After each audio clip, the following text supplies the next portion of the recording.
Hi guys, Marty, Off-Grid Gecko here.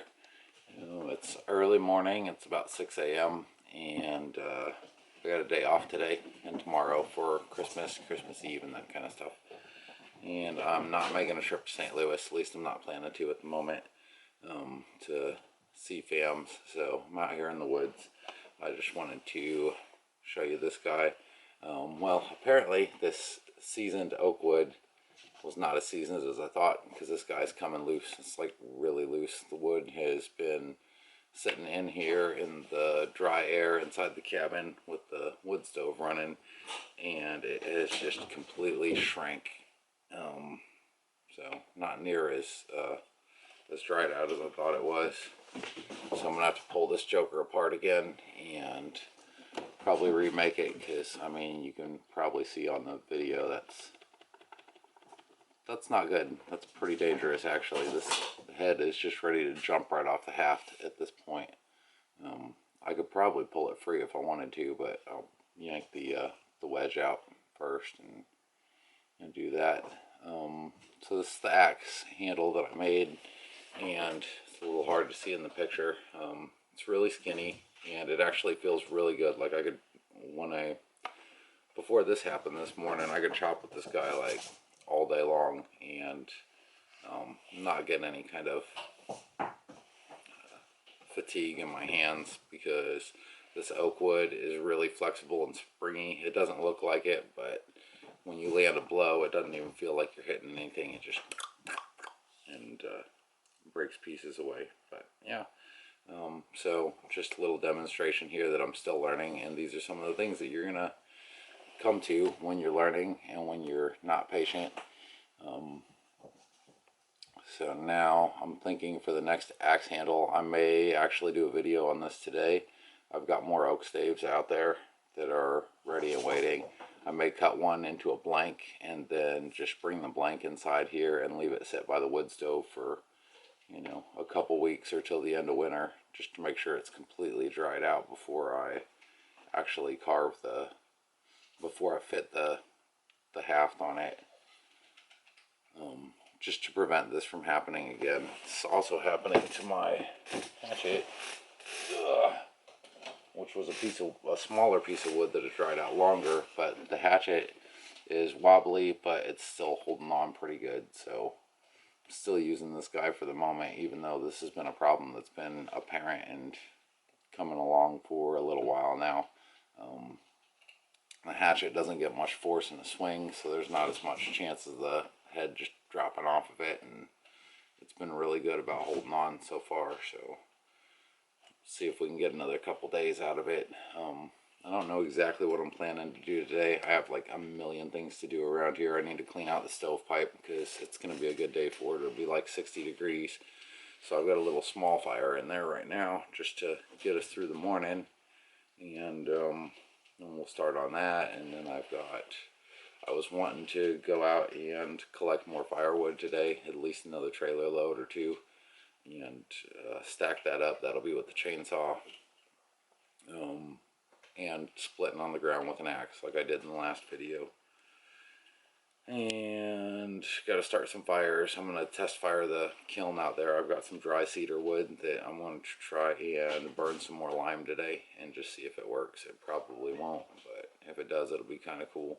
So when you cook lime, you got to take the rocks or the depleted ashes or whatever you're going to use for your source for lime, and fire it to a super hot temperature and leave it in there to soak at that temperature until all the carbon dioxide can escape, and calcium carbonate changes into calcium oxide, and then when you put it in water, it'll slake it and make slaked lime, which is really useful for about 1.5 billion things. Matter of fact, probably seal these ends up with it and get this stuff where it's at least more secure while it holds on, or use it for spackle or whatever you need.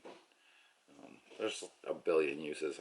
I'll do a video just completely dedicated to that, but this morning I just kind of wanted to mention this because I was getting ready to go out and do some early morning chopping just to warm my blood up, and then I picked up my axe and it's all cattywampus, so I'm probably going to be using the Fisker's axe today, which I really like using that axe. It hurts my hands after a couple hours, but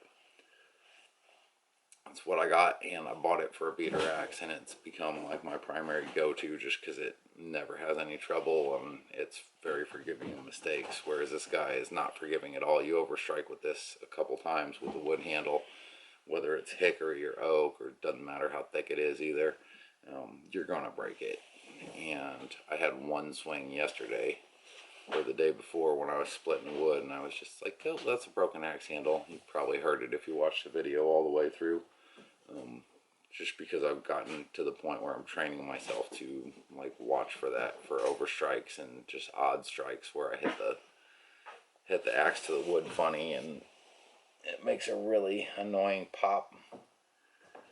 And that's kind of a heart-wrenching pop when you've got a wooden handle, because you know you just busted your handle, and you either need to make another one, buy another one, or whatever, and go through the whole hafting process again, which eats up an hour at a time, and I don't have tons of it. I might try to go out and build a little bushcraft shelter today also, just kind of start me a camp a little bit further off in the woods, like a little hunting camp or something. But I don't know if I'll get to it, because like I said, there's a million things to do around here, and it all needs to be done. It's not, I mean, I have fun with it, but I wouldn't really call it playtime or anything. It's just stuff that has to be done. I mean, I have to have wood to heat this place, and the best time to get wood for next year is right now. Just harvest it, get it in here, and get it drying, instead of playing the chase the tail game that everybody else around here seems to play, and they want to harvest wood at the last minute and just load their wood stove up, and then they wonder why they're burning 4 cords a year and it costs so much to heat their home, because they're buying wood to bring in, and this is all being harvested from live trees. I mean, it's not, the wood around here is just crap that you'll pick up off of people, to varying degrees. I mean, last year I got wood from the sawmill down there in slabs, and the slabs have been laying out for who knows how long, and they're pretty dried out, but still not ideally seasoned. So anyways, that's it. Just a quick update for the morning, because I don't know if I'm gonna get time to upload any more videos today, but I wanted to get something started this morning while I get started out there.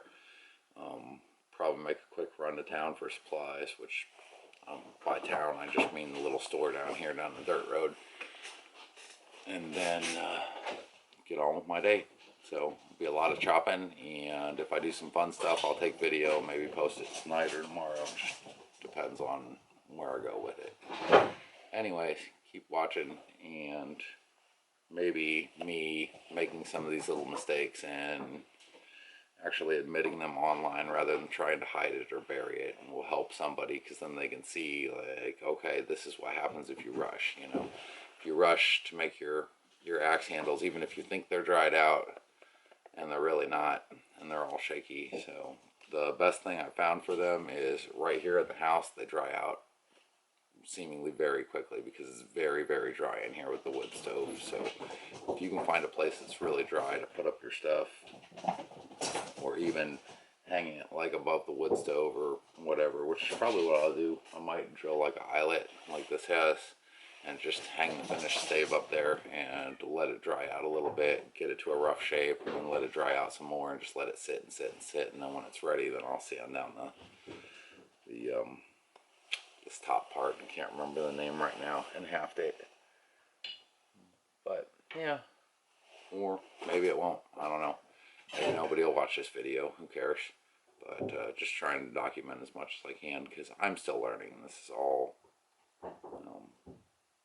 it's all kind of new. I didn't grow up around any of this. I'm just learning as I go, and that's going to happen no matter how many skills you have or how many bushcraft books you've read. When you get out and actually do it in the real world, you find out real quick how much you don't know, and then you're kind of at a loss, but at the same time, you know, okay, well, I need to work on these skills. That's why it's important, if you're serious about this stuff, to actually go out and practice it in real time, in real life, and see how it goes, because you can learn a lot more from doing than you can from watching a video or reading a fucking book. Anyways, so that's it for the video. That's 10 minutes. like, subscribe, share with your friends, and hopefully you learned something.